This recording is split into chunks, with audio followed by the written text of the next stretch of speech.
నమస్తే, welcome to స్వతంత్ర. నేను శివాని. బులెటిన్ల ముందుగా హెడ్లైన్స్. వైసీపీ నేత సజ్జలపై కేసు నమోదు. కౌంటింగ్ ఏజెంట్లపై వ్యాఖ్యలపై సీరియస్.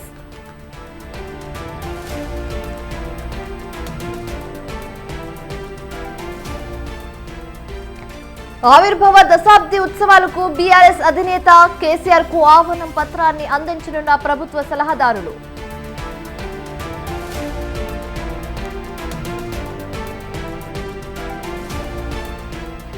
ఇందిరా పార్క్ దగ్గర బీజేపీ ధర్నా. ఫోన్ ట్యాపింగ్ వ్యవహారం బాధ్యులపై చర్యలకు డిమాండ్.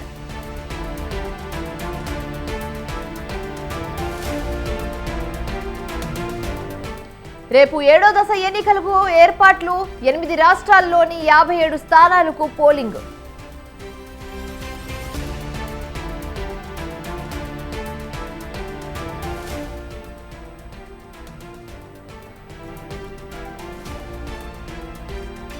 శ్రీవారిని దర్శించుకున్న అమిత్ షా. మధ్యాహ్నం రాజ్కోట్ వెళ్లనున్న కేంద్ర హోంమంత్రి.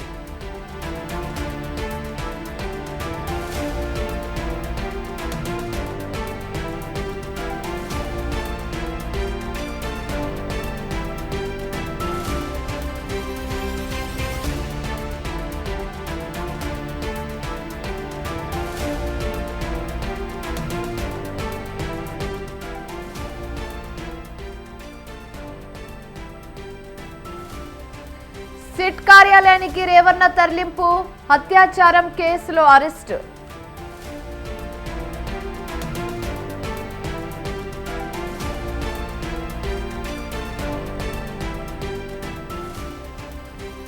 అమెరికా మాజీ అధ్యక్షుడు ట్రంప్ కు భారీ షాక్. పాన్ స్టార్ తో సంబంధం కేసులో దోషిగా నిర్ధారణ.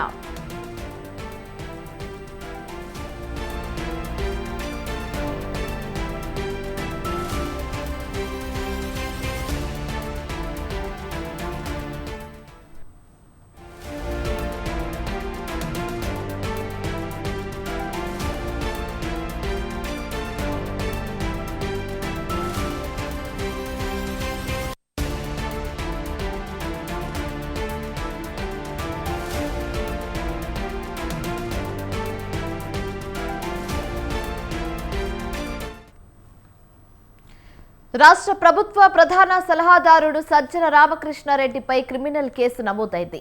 టీడీపీ న్యాయవాది గుడిపాటి లక్ష్మీనారాయణ ఇచ్చిన ఫిర్యాదులు ఆధారంగా సజ్జలపై తాడేపల్లి పోలీసులు కేసు నమోదు చేశారు. వైసీపీ పోలింగ్ ఏజెంట్లను రెచ్చగొట్టే విధంగా సజ్జల చేసిన వ్యాఖ్యలపై లక్ష్మీనారాయణ టీడీపీ నేతలు నిన్న ఫిర్యాదు చేశారు. 2 రోజుల క్రితం వైసీపీ కేంద్ర కార్యాలయంలో సజ్జల రెచ్చగొట్టే వ్యాఖ్యలు చేశారు. రూల్స్ పాటించేవారు కౌంటింగ్ కు అక్కర్లేదని, వాదించేవారు మాత్రమే వెళ్లాలని రామకృష్ణారెడ్డి చెప్పారు. దాంతో సజ్జలపై ఐపీసీలోని 153, 505, 125 సెక్షన్ల కింద సజ్జలపై కేసు పెట్టారు.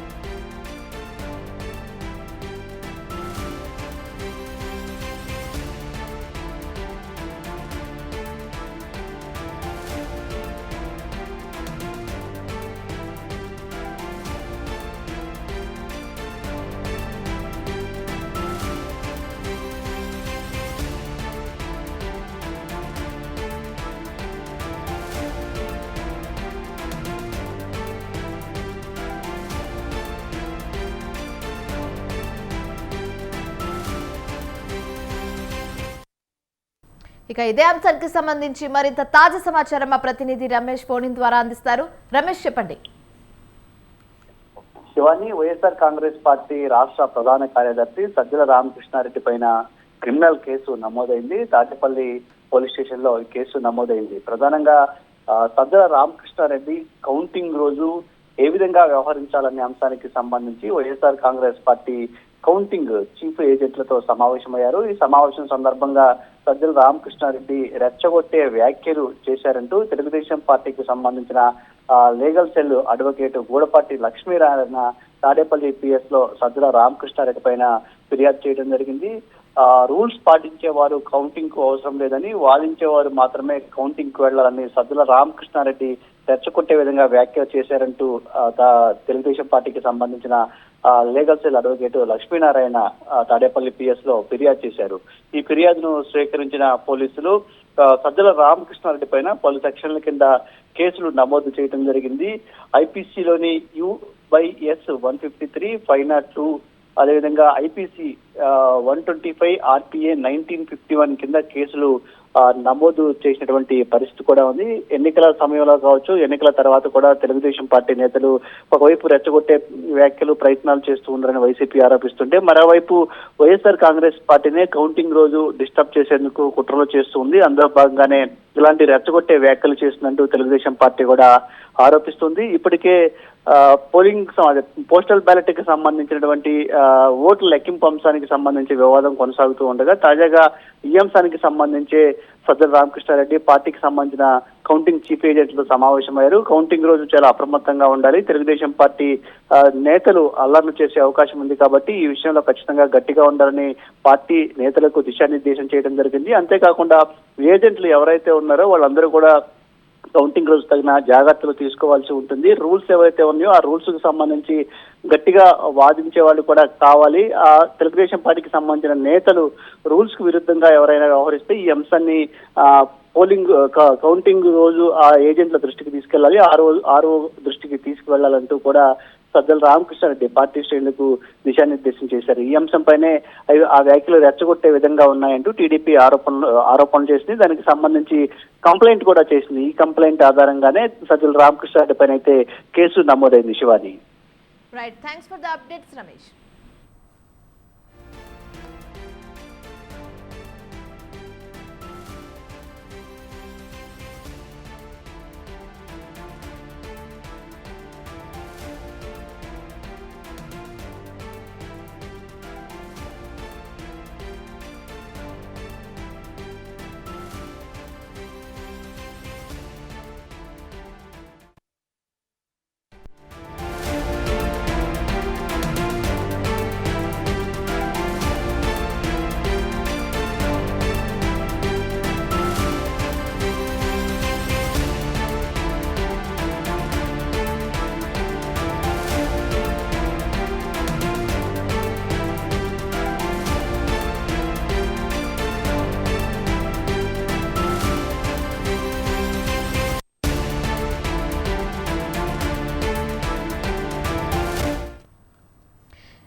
బ్రేకింగ్ న్యూస్ చూస్తున్నాం. హైదరాబాద్ నాంపల్లిలోని నీటిపారుదల శాఖ కార్యాలయంలో ఏసీబీ అధికారులు ఆకస్మిక తనిఖీలు నిర్వహించారు.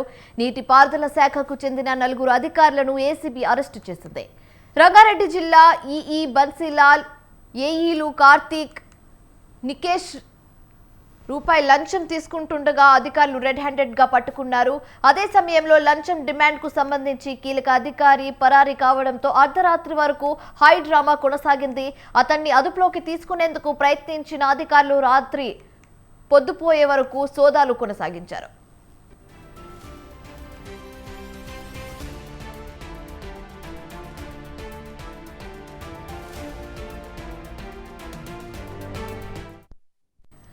అయితే నిన్న రాత్రి 9 గంటల నుంచి ఏసీబీ అధికారులు సోదాలు నిర్వహించారు. 4 నిందితులని అదుపులోకి తీసుకున్న అధికారులు వారిని ఏసీబీ కార్యాలయానికి తరలించారు. ఏసీబీ వలలో ఎగ్జిక్యూటివ్ ఇంజనీరింగ్ బల్సినాల్తో పాటు మరో ఏఈలు ఉన్నారు. 4వ వ్యక్తి కోసం రాత్రి 4 గంటల పాటు శ్రమించి పట్టుకున్నారు. ఇక ఇదే అంశానికి సంబంధించి మరింత తాజా సమాచారం మా ప్రతినిధి పవన్ ఫోన్ ఇన్ ద్వారా అందిస్తారు. పవన్, చెప్పండి. కాంట్రాక్టర్ వద్ద పూర్తిగా ఎన్ఓసి నేపథ్యంలో నాంపల్లికి సంబంధించిన నీటిపారుదల శాఖ కార్యాలయంలో లంచం తీసుకుంటూ ఒక్కసారిగా అధికారులు ఏసీపీ కూడా పట్టుబడ్డారు. అయితే ఏసీపీ వాళ్ళలో ఎగ్జిక్యూటివ్ ఇంజనీర్ బన్సిలాల్తో పాటు 3 ఏఈలు కూడా ఉన్నట్లుగా దీనికి సంబంధించి ఏసీపీ అధికారులు చెప్తున్న పరిస్థితి కనిపిస్తుంది. ప్రస్తుతము ఈ యొక్క 4 కూడా ఏసీపీ కార్యాలయానికి తరలించారు. ప్రజెంట్ ఇన్వెస్టిగేషన్ కూడా చేస్తున్నారు. నాంపల్లి కార్యాలయంతో పాటు రాజేందర్ నగర్, గండిపేట యొక్క కార్యాలయాల్లో కూడా నీటిపారుదలకు సంబంధించిన ఆఫీసులలో కూడా యొక్క సోదాలు కొనసాగుతున్నాయి. ముఖ్యంగా చూస్తే వెంచర్లకు సంబంధించి ఆ కాంట్రాక్టర్ల వద్ద పూర్తిగా ఎన్ఓసి జారీ చేసే విషయంలోనే యొక్క డబ్బులు డిమాండ్ చేశారు. డబ్బులు డిమాండ్ చేసే నేపథ్యంలోనే కాంట్రాక్టర్లు ఏసీబీ అధికారులను ఆశ్రయించిన నేపథ్యంలోనే ఇలాంటి యొక్క పూర్తిగా యొక్క లంచం తీసుకుంటుండగా పోలీసులు కూడా పట్టుకున్నారు. ప్రజెంట్ దీనిపైన పోలీసులు అనేక రకాలుగా అంటే ఏసీబీ అధికారులు ఇంకా గతంలో ఎలాంటి సంబంధించిన లంచాలు తీసుకున్నారు, అంతేకాకుండా వీరిపైన గతంలో ఏసీబీ దాడులు జరిగాయి, దానిపైన కూడా పూర్తిగా ఏసీబీ అధికారులు ప్రజెంట్ ఆ యొక్క దీనిపైన దర్యాప్తు చేస్తున్నారు. Right, thanks for the updates Pawan.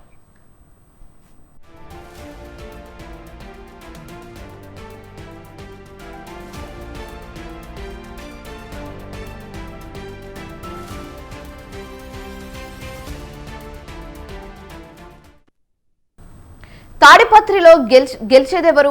నియోజకవర్గంపై ఉన్న పట్టును ఎమ్మెల్యే కేతిరెడ్డి పెద్దారెడ్డి మరోసారి నిలుపుకుంటారా, లేదంటే జేసీ ఫ్యామిలీకి మళ్లీ పూర్వ వైభవం వస్తుందా? అసెంబ్లీ ఎన్నికల్లో భారీగా జరిగిన ఓటింగ్ ఎవరికి అనుకూలం, ఎవరికి ప్రతికూలం? ఎన్నికల ఫలితాలు జూన్ 4న రానున్న నేపథ్యంలో ఏ పార్టీకి ఆ పార్టీ కాదు, నేతలు ఎవరికి వారు తనదైన లెక్కలు వేసుకుంటున్నారు. దీంతో స్థానికంగా ఉన్న నాయకుల్లో క్యాడర్లో బీపీ పెరుగుతోంది.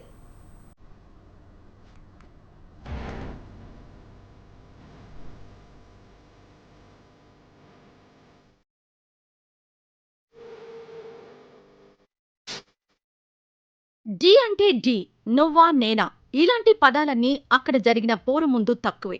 అవును, ఉమ్మడి అనంతపురం జిల్లాలోని తాడిపత్రిలో హై వోల్టేజ్ ఫైట్ జరిగింది. సార్వత్రిక ఎన్నికల్లో భాగంగా ఏపీ అసెంబ్లీకి సైతం ఎలక్షన్లు జరిగాయి. దీంతో అధికార విపక్షాలు హోరాహోరీగా తలపడ్డాయి. అయితే రాష్ట్ర వ్యాప్తంగా 175 నియోజకవర్గాలున్నా వాటిలో కొన్ని చోట్ల పోరు రాజకీయ పార్టీలనే కాదు, సామాన్య ప్రజానీకంలోనూ ఎంతో ఆసక్తిని కలిగించాయి. అలాంటి వాటిలో అగ్రభాగాన ఉంది తాడిపత్రి.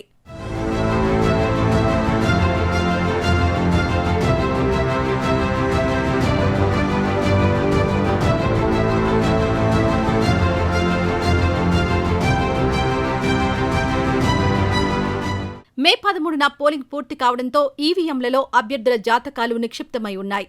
కానీ ఫలితాలొచ్చేందుకు ఇంకా సమయం ఉండడంతో ఎవరి లెక్కల్లో వారున్నారు. జూన్ 4న ఎవరి జాతకం ఏంటో తెలియనున్నా అప్పటి వరకు ఎవరి అంచనాలు వారివే, ఎవరి మాట వారిదే. ఇందుకు ప్రధాన కారణం ఇక్కడ జరిగిన పోలింగ్ శాతమే. తాడిపత్రిలో 83% ఓటింగ్ జరగడంతో ఏ అంశాలు ప్రభావం చూపాయి, ఎవరి ఓట్లు ఎటుపడ్డాయి, పోలింగ్ సరళి ఎవరికి అనుకూలం, ఎవరికి ప్రతికూలం, ఇలా అనేక ప్రశ్నలతో అభ్యర్థులు సతమతమవుతున్నారు. వాళ్లే కాదు, ఏ నలుగురు కలిసినా తాడిపత్రిలో గెలిచేదెవరు, ఓడేదెవరు అన్న మాట మాట్లాడుకుంటున్నారు.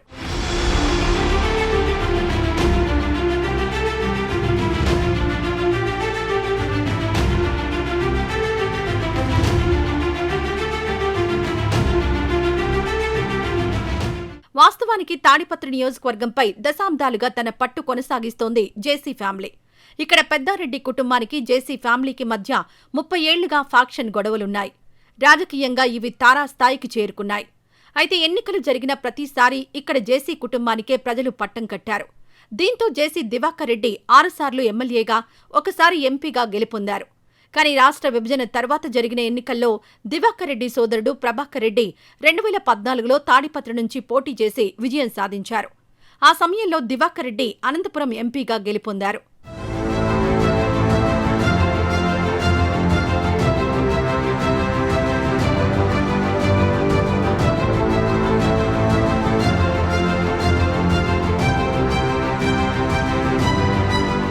కానీ 2019లో మాత్రం సీన్ మారిపోయింది. అత్యంత హోరాహోరీగా సాగిన నాటి ఎన్నికల్లో మొదటిసారిగా జేసీ ఫ్యామిలీపై ఆధిపత్యం ప్రదర్శించారు కేతిరెడ్డి పెద్దారెడ్డి. జేసీ కుటుంబం నుంచి ప్రభాకర్ రెడ్డి కుమారుడు అశ్మిత్ రెడ్డి పోటీ చేయగా పెద్దారెడ్డి విజయం సాధించారు. అంతే, అప్పట్నుంచి నియోజకవర్గంలో ఈ రెండు కుటుంబాల మధ్య గొడవలు మరింత పెరిగాయన్న అభిప్రాయాన్ని నియోజకవర్గ ప్రజలే వినిపిస్తున్నారు. గత 5 ఏళ్లుగా ఇదే పరిస్థితి ఉండగా మళ్లీ 2024 ఎన్నికలొచ్చాయి. దీంతో మరోసారి గెలిచి తాడిపత్రిపై పట్టు నిలుపుకునేందుకు కేతిరెడ్డి పెద్దారెడ్డి గట్టి ప్రయత్నాలు చేయగా, దశాబ్దాలుగా కంచుకోటగా ఉన్న స్థానంలో మళ్లీ గెలిచి పూర్వ వైభవం సంతరించుకునేందుకు జేసీ కుటుంబం ప్రయత్నించింది.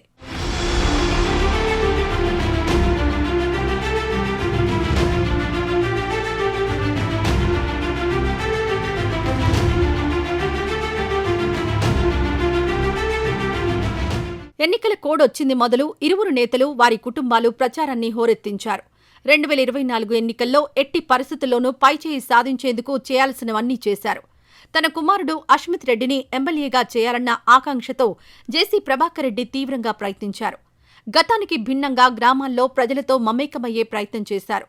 అయితే పెద్దారెడ్డి మాత్రం 2019లో వచ్చిన అవకాశాన్ని సద్వినియోగం చేసుకునేందుకు తన వంతు ప్రయత్నం చేశారన్న వాదన వినిపిస్తోంది.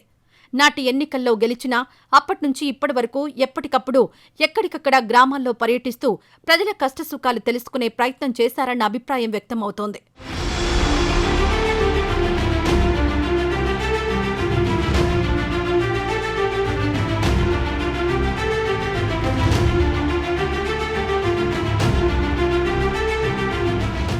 ఇలా ఎవరికి వారు తాము అధికారంలోకి వస్తే పార్టీ పరంగా ఏ పనులు చేయిస్తారన్నది చెప్పుకుంటూ వచ్చారు.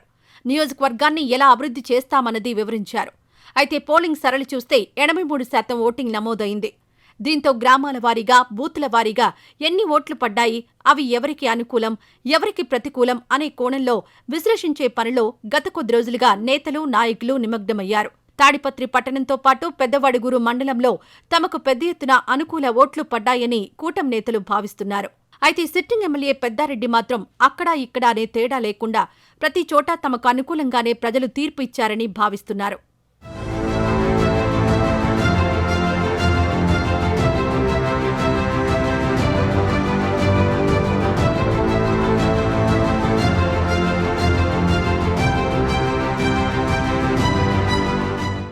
టీడీపీ, జనసేన, బీజేపీ కలిసికట్టుగా పోటీ చేయడం, ప్రభుత్వ వ్యతిరేక ఓటు చీలే అవకాశాలు లేకపోవడం, ప్రజల్లో జగన్ ప్రభుత్వంపై వ్యతిరేకత ఉందన్న విపక్షాల ప్రచారం తమకు బాగా కలిసి వచ్చిందని చెబుతోంది జేసీ కుటుంబం. అయితే మహిళలు, వృద్ధులు, దివ్యాంగులకు అందే పథకాలు, ఇతర వర్గాలకు ప్రభుత్వం కల్పించే ప్రయోజనాలు తమకు ప్లస్ అవుతాయని ఎమ్మెల్యే కేతిరెడ్డి చెబుతున్నారు. మరి ప్రజలు ఏ విధంగా తీర్పు ఇచ్చారు?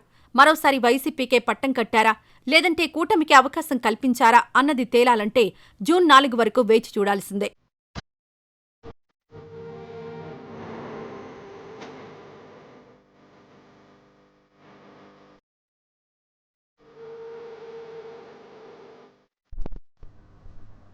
తెలంగాణ ఆవిర్భావ దినోత్సవ వేడుకలు అట్టహాసంగా చేయాలని కాంగ్రెస్ సర్కార్ సంకల్పించింది. రాష్ట్రంలో తొలిసారి అధికారంలోకి వచ్చిన హస్తం పార్టీ తెలంగాణ ఆవర్తన దినోత్సవ 10 ఏళ్ల పండుగ సంబరాలు అంబరానంటేలా నిర్వహించడానికి ప్రణాళికలు సిద్ధం చేసింది. రాష్ట్ర చిహ్నం, రాష్ట్రీయ గేయం మార్చాలని రాష్ట్ర సర్కార్కు భావించింది. ఎన్నో కసరత్తులు అనంతరం సీఎం రేవంత్ రెడ్డి దీనికి సముఖత వ్యక్తం చేశారు. అయితే అకస్మాత్తుగా చిహ్నం మార్పు విషయంలో ప్రభుత్వం వెనక్కి తగ్గి రాజముద్ర ప్రకటన వాయిదా వేసింది. చివరి క్షణ సర్కార్ వెనక్కి తగ్గడానికి కారణమేంటి, అందులోనే అంతరాయం ఏంటి అని ఇప్పుడు చూద్దాం.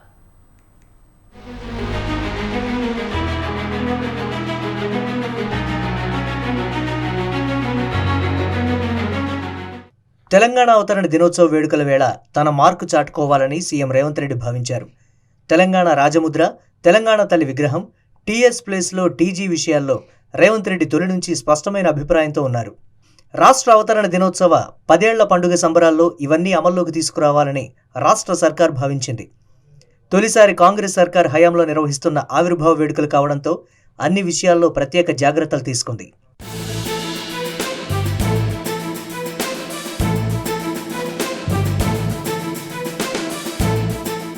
ఆర్భాటంగా నిర్వహించే ఆవిర్భావ వేడుకలకు ఉద్యమకారులందరికీ అధికారికంగా ఆహ్వానం పంపాలని రాష్ట్ర సర్కార్ నిర్ణయం తీసుకుంది. తెలంగాణ బిల్లు పార్లమెంట్లో పాస్ అయ్యేందుకు కీలక పాత్ర పోషించిన కాంగ్రెస్ అగ్రనేత సోనియా గాంధీని సీఎం రేవంత్ రెడ్డి స్వయంగా వెళ్లి ఆహ్వానించారు. ఉద్యమకారులు, సోనియా గాంధీ పాల్గొన్న వేదిక సాక్షిగా నూతన రాష్ట్రీయ గీతం, నూతన రాష్ట్ర చిహ్నం ఆవిష్కరించాలని సీఎం భావించారు. అందుకు అనుగుణంగా చర్యలు తీసుకున్నారు. తెలంగాణ రాష్ట్రీయ గీతం, తెలంగాణ రాజముద్ర మార్పు విషయాల్లో ప్రతిపక్ష బీఆర్ఎస్ నేతలు, మరికొందరు ఉద్యమకారులు తీవ్ర అభ్యంతరం వ్యక్తం చేశారు. జయ జయ హే తెలంగాణ గేయాన్ని తెలంగాణ రచయిత అందెశ్రీ రాశారు. అయితే ఈ గేయానికి సంగీతాన్ని కీరవాణి సమకూర్చారు. ఈ విషయంలో తెలంగాణ ప్రాంతానికి చెందిన సంగీత దర్శకులు లేరా అంటూ పెద్ద ఎత్తున విమర్శలు వచ్చాయి. దీనిపై సీఎం సైతం వివరణ ఇచ్చుకునే పరిస్థితి వచ్చింది. రాష్ట్రీయ గీతానికి సంగీత దర్శకుడి ఎంపిక పూర్తిగా గేయ రచయిత అందెశ్రీ నిర్ణయమేనని, ఇందులో తమ జోక్యమేమీ లేదని రేవంత్ తెలియజేశారు. దీంతో కొంత ఊరట లభించినట్లయింది. గేయం చివరి దశకు చేరుకుని విడుదలకు సిద్ధమైంది. గేయం వరకు బాగానే ఉన్నా చిహ్నం మార్పు రచ్చరచ్చ అయింది.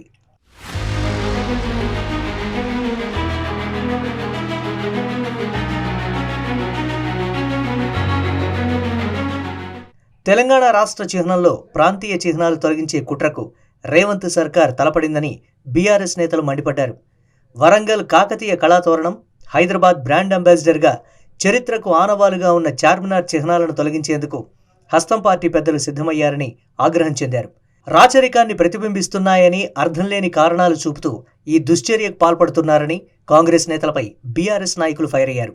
వరంగల్ కాకతీయ కళాతోరణం, చార్మినార్ చిహ్నాలను తొలగించి వాటి స్థానంలో అమరవీరుల స్తూపం, ధాన్యపు గొలుసులు, సత్యమేవ జయతే, అశోక చక్రం, సర్వమతాల చిహ్నం ఉండేలా మార్పులకు కాంగ్రెస్ సర్కార్ సమాయత్తమైంది. అటు వరంగల్, ఇటు హైదరాబాద్ ప్రజల్లో ప్రాంతీయ అభిమానం దెబ్బతీసే ప్రయత్నాలకు రేవంత్ తెరలేపుతున్నారని మాజీ మంత్రి కేటీఆర్ ఆరోపించారు. వరంగల్లో హైదరాబాద్ చార్మినార్ వద్ద బీఆర్ఎస్ శ్రేణులు నిరసన ప్రదర్శనలు చేశారు. ఈ అంశంపై సచివాలయంలో ప్రతిపక్ష పార్టీల నేతలతో చర్చించి నిర్ణయం తీసుకోవాలని సీఎం భావించి సమావేశం నిర్వహించారు. కాకతీయ కళాతోరణాన్ని చార్మినార్ను తొలగించాలనే మూర్ఖపు నిర్ణయం ఏదైతే ఉందో ఈ ప్రభుత్వాన్ని, దీన్ని మేము తీవ్రంగా నిరసిస్తున్నాం, తీవ్రంగా ఖండిస్తున్నాం.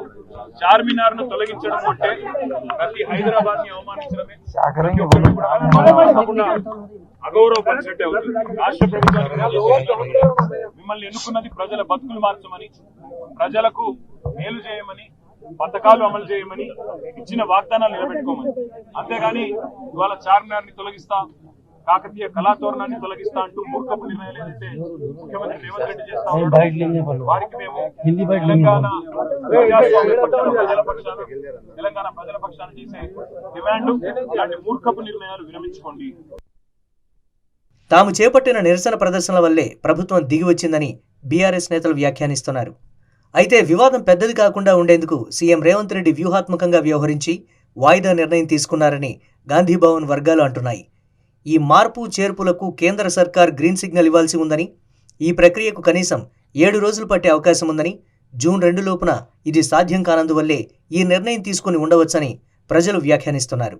తెలంగాణ చిహ్నం మార్పు విషయంలో 200కు పైగా సూచనలు, సలహాలు వచ్చినట్లు సర్కారు తెలియజేస్తోంది. ఈ సూచనలు, సలహాలు పరిగణలోకి తీసుకొని చిత్రకారుడు రుద్రరాజేశం మరింత సమయం తీసుకొని అందరికీ ఆమోదయోగ్యమైన చిహ్నాన్ని రూపొందించాలని పలువురు సూచిస్తున్నారు. ఇదే రూట్లో సర్కారు వెళ్లాలని ఉన్నట్లు తెలుస్తోంది. దేశ స్వాతంత్ర దినోత్సవం నాడు నిర్వహించే వేడుకల వేదికగా చిహ్నం ఆవిష్కరణ ఉండే అవకాశం ఉన్నట్లు తెలుస్తోంది.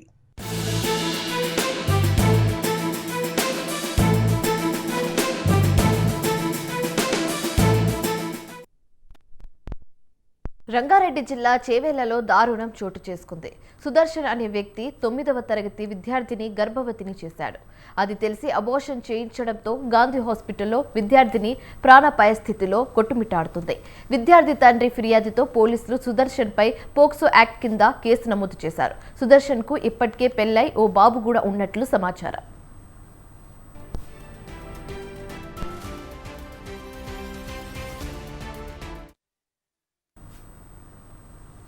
ఎన్నికల ముంగిట అమెరికా మాజీ అధ్యక్షుడు డొనాల్డ్ ట్రంప్ కు భారీ షాక్ తగిలింది.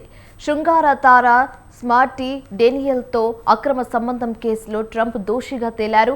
కేసులో ఆయనపై నమోదైన అన్ని ఆరోపణలు రుజువైనట్లు న్యూయార్క్ కోర్టు తెలిపింది. దాదాపు 34 అంశాల్లో ట్రంప్ను దోషిగా నిర్ధారించింది కోర్టు. మరో 5 నెలల్లో అమెరికాలో ఎన్నికలు జరగనున్న తరుణంలో ఈ తీర్పు వెలువడడం ప్రాధాన్యత సంతరించుకుంది. ఇలా ఓ కేసులో దోషిగా తేలిన అమెరికా తొలి మాజీ అధ్యక్షుడిగా ట్రంప్ నిలిచాడు. స్మార్టీ డేనియల్తో ట్రంప్ గతంలో ఏకాంతంగా గడిపారని ఆయనపై ఆరోపణలున్నాయి. 2016 అధ్యక్ష ఎన్నికల సమయంలో దీనిపై ఆమె నోరు విప్పకుండా ట్రంప్ పెద్ద మొత్తంలో డబ్బు ముట్టజెప్పారని అభియోగాలు పేర్కొన్నారు. తన న్యాయవాది ద్వారా ఆమెకు సొమ్ము ఇప్పించారని తెలిపారు. ప్రచార కార్యక్రమాల కోసం అందిన విరాళాల నుంచి ఆ మొత్తాన్ని ఖర్చు చేశారని పేర్కొన్నారు. అందుకోసం బిజినెస్ రికార్డులు అన్నిటినీ తారుమారు చేసిందన్న ఆరోపణలు కూడా ఉన్నాయి.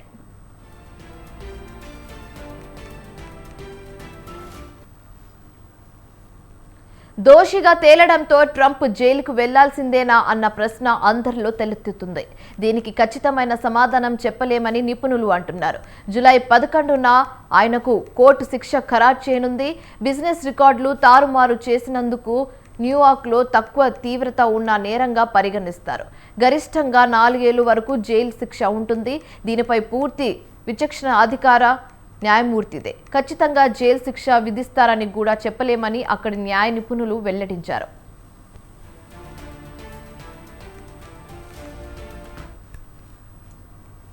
ఇవి ఇప్పుడు వరకున్న updates. For more updates and breaking news keep watching Swatantra news.